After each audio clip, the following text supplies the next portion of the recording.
Hello, so today I've got something a bit different to what I normally do. So this is more like a story time series where I just talk about things that have happened.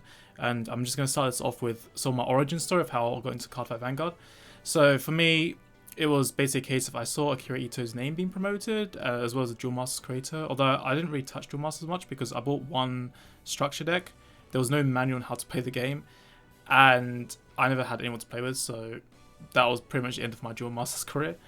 But as for Akira Ito, I was into Yu-Gi-Oh! Akira Ito is the assistant manga or assistant author to the Yu-Gi-Oh! Series, alongside the late Kazuki Takahashi, who was the creator of the Yu-Gi-Oh! Franchise. So it was a bit of a recognized name as well.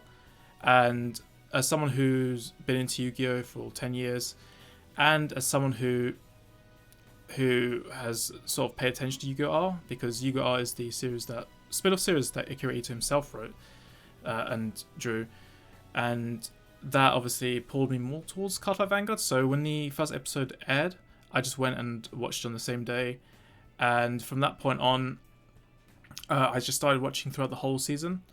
I think Yu-Gi-Oh! 5Ds was sort of headed towards the end as well when Cardfight Vanguard started, so I think by the time season 1 ended, we were already into like 25 episodes of Zexal. Or Zeal, sorry. I always forget it's Zeal, not Zexal. The X is meant to be silent. And I've been out of Yu-Gi-Oh! For a long time, so it's not like I've been around people normalising that pronunciation. So that's basically been the sort of start. I watched 2 episodes, I think, of Asia Circuit, and I kind of just fell off a bit. I also stopped with Zex or Zeal by then as well. I kind of just fell off Yu-Gi-Oh! Because I was not happy with the restriction list. So as a young player who didn't have as much money to go by, and had spent all his time kind of like slowly building decks, I got very annoyed when Plant Synchron got hit. So, and the reason it got hit was what annoyed me more, because they had Xyz coming out, and it just felt like they were just trying to push Xyz more. So they started unbanning cards that were helpful towards that mechanic, but then they started just hitting more synchro related stuff, and that just really annoyed me as a consumer.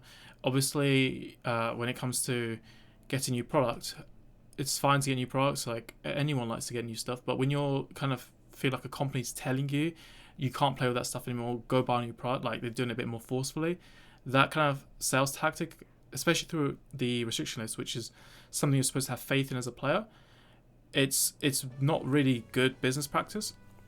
And a lot of players in Yu-Gi-Oh! Were looking at the restriction list as something that was supposed to maintain the health of the format. So obviously when there was like no integrity in that respect, and it was just being weaponized for sales, it was just hard to get by at that point. So that's what led to me quitting Yu-Gi-Oh! A decade ago, and or more than a decade ago. It's been a long time now. It was in 2011 that I quit. So that was when Zeal started. So that's basically what led to it. But there's other things that happened at the time as well, on top of that, which weren't helping either. So I kind of just fell off TCGs in general for a bit. I felt like since Asia Circuit just started, I didn't really find the motivation to kind of keep watching Asia Circuit fall. But then one day, a friend of mine who I used to play Yu-Gi-Oh! With, he told me season 3 is really good, and this is the bit where Miyagi Academy happened. So I then this was like so when I quit Yu-Gi-Oh! And I stopped watching from a few episodes into Asia Circuit, it was I think summer of maybe 2011. Yeah, 2011. So I then went for like a year, my final year at school, before the stage for university, and I didn't play any card games, and then went through a gap year, and then that's when I got back into Vanguard during the next summer. So yeah, funny how I left card games and then started new card games during the summer. But that basically happened. I caught up to Asia Circuit and then going to Miyagi. The English version was still in Asia Circuit, actually. I don't know if it just finished or if it was finishing, something like that. But then season 3 was only in Japanese for that time. We hadn't reached Link Joker just yet. So I did that catching up. And at the same time that this was all happening, I actually wanted to get a game called Bleach Soul Resurrection on the PlayStation 3 from back in the day. I didn't buy on release because of the bad reviews, so I kind of just waited for a price drop. But I was still quite young, so I didn't have a bank account to spend online with at the time. So I just used an Amazon gift card that I bought for £20, and then I found that the price went up a bit, so I couldn't use it anymore, and so for a bit I didn't get the game. I got it later down the line, but for that point onwards, I just thought, okay, I'll just get a Vanguard trial deck. So I got the Aichi deck with Blaster Blade in it, and then I had it. My first week was with that deck, and I basically got Masaki the next week, and that was from the first locals I went to, first local store that I was hanging out in. So that happened, and I was considering actually getting the extra booster for Bermuda Triangle, because as someone who's kind of like getting into card games again and doesn't really have the drive for more financial commitment into a card game at that point, the Bermuda support was actually really appealing for anyone that wants to kind of feel like they're getting something of quality, because obviously trial decks, you don't really look at trial decks and think, oh, this is a quality product. You expect it's just a way to kind of hook and sink you into getting other stuff. But the thing is, with the main boosters, you had like multiple clans, so not everything you pull is relevant. You just have like excess waste. So that's kind of like how I kind of saw things at the time, and that's why I found the Bermuda set appealing when I first got into Vanguard, because it was actually unfortunately the only clan that did this, but it had its own dedicated clan booster, which was called extra boost at the time. Clan boost actually became a term later on in the G series, but at this time it was just the early like first 1 or 2 sets of Bermuda. I think it was the one that maybe had Top Eye of the Pacific or Coral or whatever. I think it was that kind of stuff.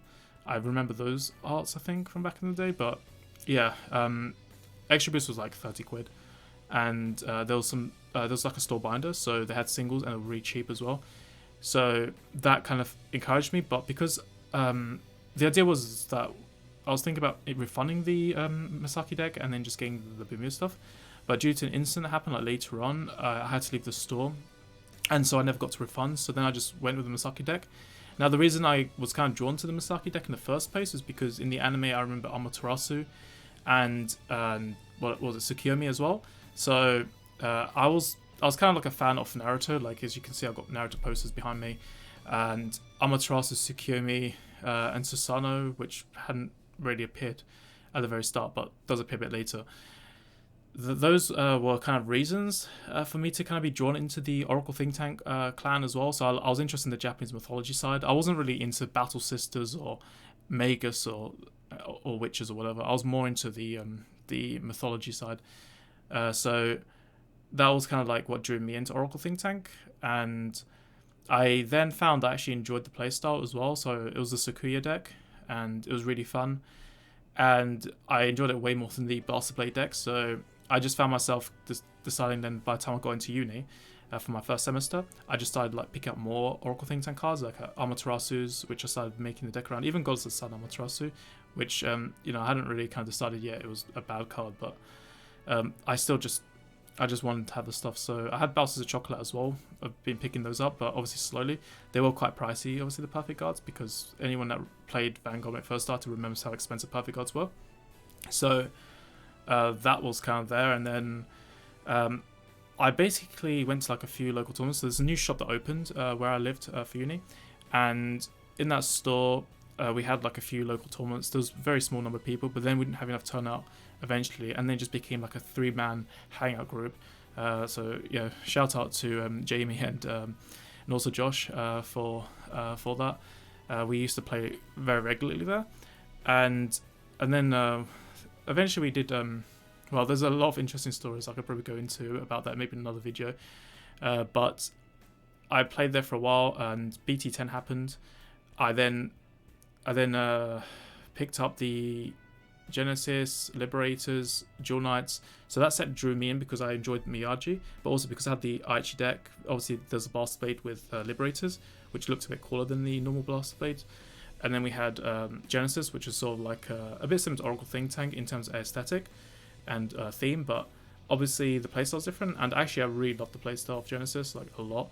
So I end up kind of getting more into the Genesis rabbit hole over the Liberators, and there was Jewel Knights, which was a Raw Paladin themed deck, so that obviously kind of just felt like multiple birds in one stone. So I bought my first 4 boxes.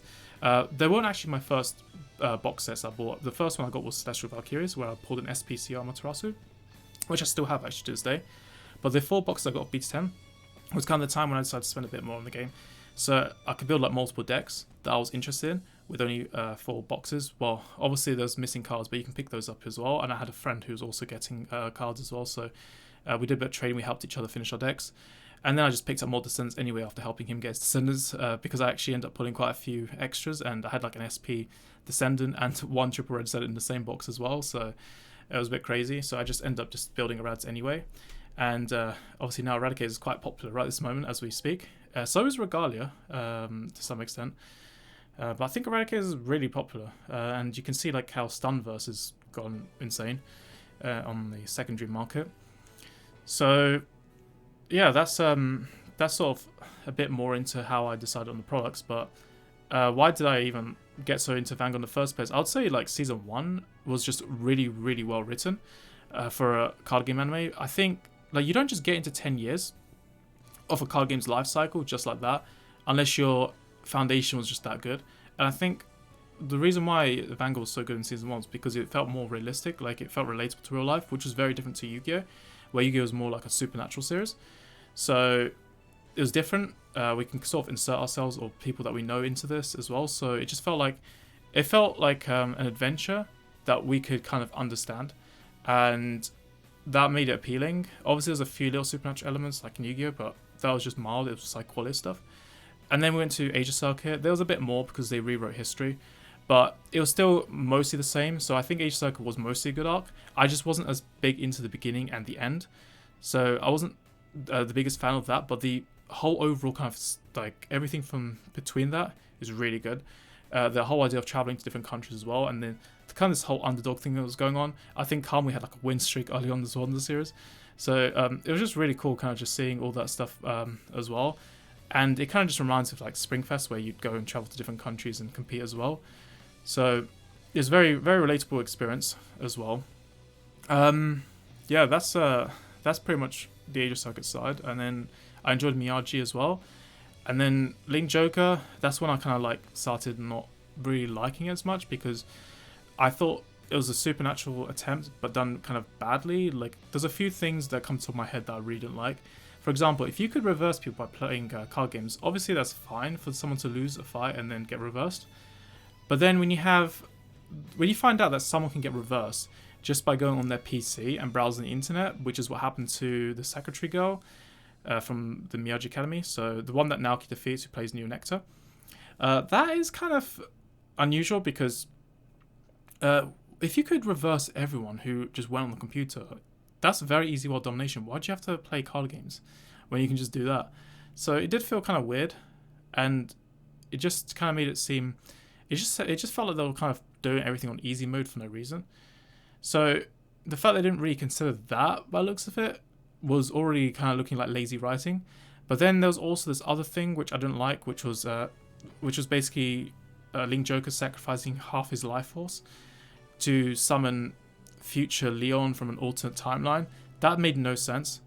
He could have just fought them one-on-one, but instead he sabotaged his own being just so that Takuto could basically hold him back, and ultimately that just messed him up in the end of the season. So this invincible character, who's basically like a god, I guess, compared to everyone else in that season, he just destroyed himself. So it didn't really make sense. Motivation didn't make sense. It just seemed kind of lazy. And I just thought for a supernatural story, Link Joker was just not that well handled. And Legion Mate was another thing as well. I just found it weird how Aichi could just quickly travel the world just like that, and then just give everyone magic powers and breathe on the moon, have a palace built on the moon. Are you like kidding me? I don't think that was well written. I don't see why anyone would think that Legion Mate and Link Joker were that well written. But yeah, they were the worst arcs, I think, in Vanguard, generally speaking. So after that point, it got great. Vanguard G was just consistently amazing. I even think Season 1 was really good. A lot of people have criticized Season 1. I don't think it's anywhere near as bad as people say it is. I just saw people saying, oh, there's no card games at the beginning of the series. I mean, yeah, sure. But then they started doing a bit more anyway, and then the actual story, again, went back to being a bit more realistic, or not realistic, but like relatable. Obviously, it's not every day you find a cult like that Kanzaki thing going on, but where everyone's just like, weakness is a sin. But it was still a really good arc. I really enjoyed it, and just the kind of like themes as well, driving the story as well. And then it just got so good. And then obviously the reboot happened. I think the Link Joke arc that was based on the manga version was a lot better than the one that was in the original anime. I'm not like I'm not the biggest fan of the Vanguard reboot, but I was interested in the fact that they were actually doing a manga spin-off, well, manga alternate timeline anime version. I thought that was interesting because Yu-Gi-Oh! Never did this. They had the original series was based on the manga. Obviously, the manga was the original source material that started Yu-Gi-Oh! But then after that, they had their own Yu-Gi-Oh! GX manga, their own 5Ds manga, which had their own like spin-off storyline that was an alternate timeline that kind of came after the anime. So they never actually went back and made anime versions of that. Like, for example, you know, when Judai Yuki / Jaden Yuki was playing Elements of Hero Terra Firma, they never put Terra Firma into an anime form or anything like that. Or we never had Splendid Venus. We never had whatever the other name of Stars Dragon was, or that Skeleton Knight in 5Ds. You know, you get what I'm talking about if you understand it. If you've seen any of the manga content, then you'll get what I'm talking about. But that never happened with Yu-Gi-Oh! But we had that with Vanguard, which was actually one of the interesting things that happened with V-Series. And I liked Shinemon Nita. Obviously, it wasn't canon. Well, it wasn't very well canon to the original Vanguard G, but the actual story was fun, and I got excited for Vanguard more again with the arc. And then Vanguard If was interesting because that was an arc that I think a lot of us, myself especially, had very low expectations for. But I will say that Vanguard If is way better than Legion Mate was. So, and they actually thought about it. Like, they actually tried to explain why people have these abilities in the first place. Whereas Legion Mate just lazy had Aichi breathing in the moon, having a palace build, giving people magical powers. Like, what the hell is this? Without explaining anything. Whereas Vanguard If had the decency to explain why these abilities exist in the first place. Why could Aichi do the things he did? Because of the power of his imagination, which wasn't covered in the Legion Mate. So they actually put effort into it. So yeah, the writing has gone better, I think, with Vanguard series after Legion Mate. And then we've got Overdress now, and that's continuing as it is right now. Will Dress looks interesting. I'm kind of hoping it divides, but no, it's not. Like, when I say divide, I hope they divide it into like multiple arcs rather than just rush 12 episodes, because there is a lot of characters, and I just hope they don't treat it like a one-off seasonal arc, and they actually try to spread it into multiple arcs just to kind of pace it better. But otherwise, yeah, without going too much on tangent, that's basically how it's been when I got back into the anime. And then the card game. So my first nationals, which I went into in, was it 2014? So 2014, I went into my first nationals. This was when BT15 came out. And I was already at a point where I practiced really well with Regalia. I felt confident in the deck, but I still wasn't confident in general. And the things that made me very lacking confidence, especially, was just the game going wrong. So there's two things. There was two threats I identified, which was get grade stuck, which is everyone's common threat, and there was no G assist in the day. So anyone that came to the game later on, just so you know, there was no such thing as G assist in the first 4 years of Vanguard. So if you didn't see your grade 1, your grade 2, or grade 3, that's it. You just got to keep drawing. You got to waste your turn stuck on that grade until you draw the card. You couldn't actually check your top 5. So the game was a lot harder. Like, there was a lot of luck problems that could just sabotage you. So in a national event, being grade stuck was a disaster compared to now. And then obviously it still is an issue, except in Overdress where you got the ride deck, but the issue is much more exacerbated without the GSS mechanic to at least somewhat try and minimize the odds more of you being grade stuck. Like, you don't really go into a big event nowadays thinking, oh, what if I get grade stuck? That was something people would have to sort of lose a bit of sleep over back in the first 4 years of the game. So that happened to me in my very first round of nationals. My very first nationals experience ever, I was grade stuck on grade 0. My opponent actually was also grade stuck, but he actually top decked in his turn 1 draw phase. He got his grade 1 and rode up, so he got to rush me down and everything, while I just sat there taking my time rounding up, and eventually I died while I was on grade 2. But obviously it was break ride format, so you kind of need to maybe, it would have been better if you go through 4 turns, but obviously if you ride your main boss on turn 3, that's okay. And so that's one of the threats I had. I lost the Silver Thorns, and then I eventually played like maybe 5 rounds and won them all, and then I played another round, which was against Liberators, BT15. So he had Guns of Zenith, he had Monarch Alfred. Monarch Alfred came right at the end, so he grinded me down with Zenith, and then he got his Monarch Alfred and just went for the finish. But I never saw Minerva the entire game. I started off the game like really happy with my hand because I had everything for a starting hand. No grade stuck, grade 1, grade 2, Angelica. It was a very healthy hand. The only thing that went wrong is never seeing Minerva the entire game. And Genesis needs its boss because the way the deck was built, everything's just soul charge. There wasn't actually any like pressure cards. So you have to rely on this one boss card to actually do everything, which I think, obviously this was a bit of an issue in general with all the decks, but regardless, it was like one of the worst at it because I remember talking to, for example, Kagura players. Like Kagura players liked to Novell more because it was a bit more consistent, or like Dauntless decks or all that stuff, because you can still kind of fall back on other things if things go wrong, whereas Regalia, it was Minerva or bust basically in that deck. So even if you broke right Angelica or Angelica, you're not actually doing anything to pressure, you're just giving your Vanguard 10k power. So that was obviously a weakness, but by G era, they fixed both those issues because they introduced G Assist, which didn't entirely fix it, but it mitigated the risk. So at least now when you go into an event, you're not trying to anticipate the idea that you'll get grade stuck and then just get ruined at some point.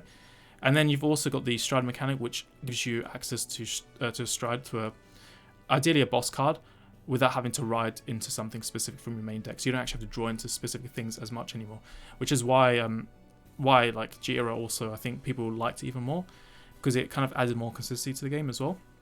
So that's more or less it. So I got very big into Oracle Think Tank, and then I went into the BT10 rabbit hole, built those decks, Genesis, Royal Paladins, Gold Paladins, built a bit of Narukami as well.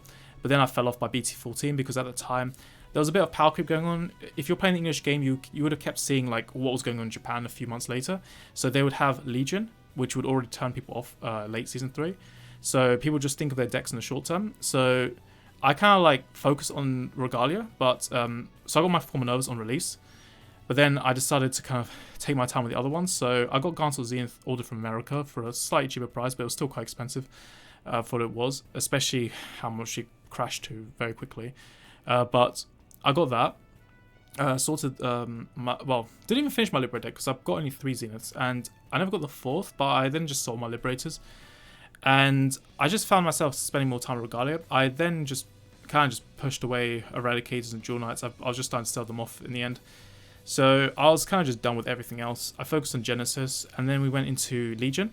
And of course, in Japan, they had G-Era. So again, people just looked at that with a bit of cynicism. So people just thought, oh, well, my card's going to be useless very soon. But actually, G wasn't quite as the same as like when we went from Liberator to Legion. But obviously, it's not the messaging was kind of entirely there at the very start to kind of convince people of that.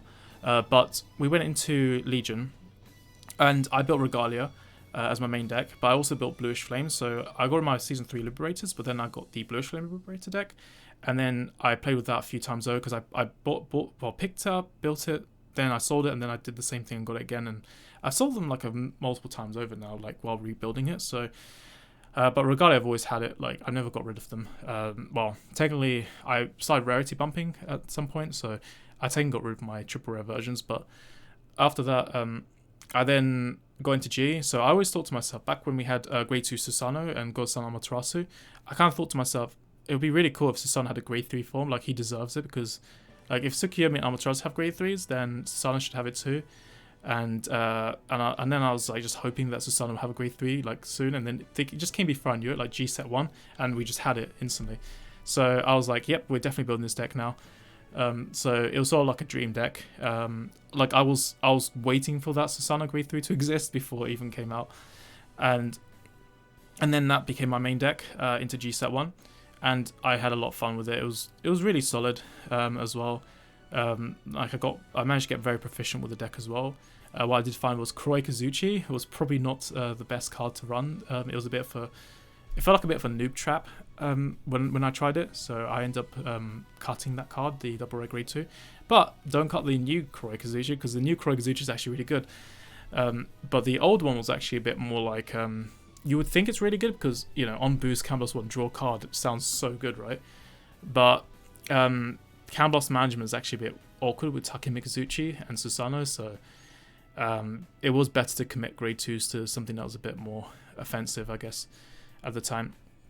So I built that, and then I got into all the other variations of Genesis and Oracle Think Tank as well. I built Fenrir Maximum Rarity SP deck during the day it came out, or the weekend. So I only had like one Vanguard missing. So I played 3 SP Vanguard, 1 Triple Red Vanguard. I played this Fenrir deck in my second Nationals, which was the set 4 release. And then, yeah, it just continued really. So I've just been consistently playing Genesis and Oracle Think Tank and events, but then when it got to G Guard era, Oracle Think Tank and Genesis were in a really bad spot, and I had an interest in Gurglet, so I also built Gurglet as well, and obviously because of my history with Liberators, I was more interested, but Gurglet felt a bit like Oracle Think Tank, so that got my attention as well. So I've got that as well, although I do need the new V era stuff. I'm still slowly collecting SPs of anything that's Gurglet related from V set 12, but that's all like just me and my taste in decks. I built loads of G decks because what I found is in G, it wasn't as obvious at the start. I guess anyone that played Overlord might have probably thought it was a bit more obvious, but because they had the cross. So, but I think because of the fatigue from Limit Break into Legion, and then just kind of this constant era shift, it kind of made people think that everything they build is just short term. But G kind of restored faith in investing in the game because they started supporting legacy decks. So that kind of led me to want to build even more decks than previously. And so I built so many decks through G era, and I even like fully explored subclans. I started SP raring decks, and like it's just like it does a lot of good when you have a card game that rewards players who actually decide to commit to the game rather than like punishing them because they end up just creeping the game really quickly and then move on to the next thing, and just kind of kill off the support. So G was very, very well handled in many areas. Yeah, there's some things that could have been done better, which were done better like after. So sometimes they do some things better and then they do some things worse. But that's kind of it with G. I didn't just build Oracle Golds and Genesis, I built a lot of other decks. I actually collected like SPs of Bermuda Triangle as well, but then I kind of fell off because the release rate was just too fast for me. Like 1 year is kind of a short amount of time, actually, turns out, because finding SPs in the first place was actually hard for Bermuda Triangle, so it was not the most appealing collection in the end. I only just wanted the clan set 1, but obviously that became a bit obsolete so fast, and the theme just got ruined, I guess, the next year, because the idea was to kind of have that academy theme, but then the year after they just added in like all these, well, they just went more like normal mermaid form, and they had the wedding SPs and all that stuff doesn't fit. So it wasn't like it wasn't as appealing anymore, but then there was Gear Chronicle, Neo Nectar, off the top of my head that I've started building as well, like random decks of Royal Paladins. I also dabbled with Ultimile as well. Jewel Knights I actually rebuilt again, especially when Evangeline came out. So yeah, there was like a lot of random decks I built in G, and I even rebuilt Bluish Flames as well at one point. So it was really cool. I also built Genesis Witch Legion as well. So I actually got into that because I started diversifying, like broadening around the entire clan. And that's sort of like one of the things that kept me kind of into the game for another 3.5, 4 years, however long G was. And we had the V reboot. But yeah, that's basically it for how it started, really. How I got into Vanguard when it first begun, just off the back of Yu-Gi-Oh! And obviously Akira Ito's name, and that was how I got into my episode 1. So I started watching from the beginning, but I didn't actually physically play the game until season 3 was basically starting. So that's pretty much it for me. So I guess until then, I'll probably put up some other one of these story videos. Maybe I'll talk about how I got into locals and, well, my first kind of like building up for locals, maybe for the next one. But yeah, just let me know how you find these things, these blogs about Vanguard experiences. Share me your experience as well. Like I kind of wanted to sort of turn this into more of a conversational discussion thing, because I was talking about this a lot with friends recently, which is kind of what led me to make this video. And I just thought I'd just have it in a form of a video biography, or autobiography. So yeah, let me know your experiences, because it's very interesting. I think everyone's got some interesting stories about how they got into the game as well. And until then, I'll see you guys next time. Goodbye.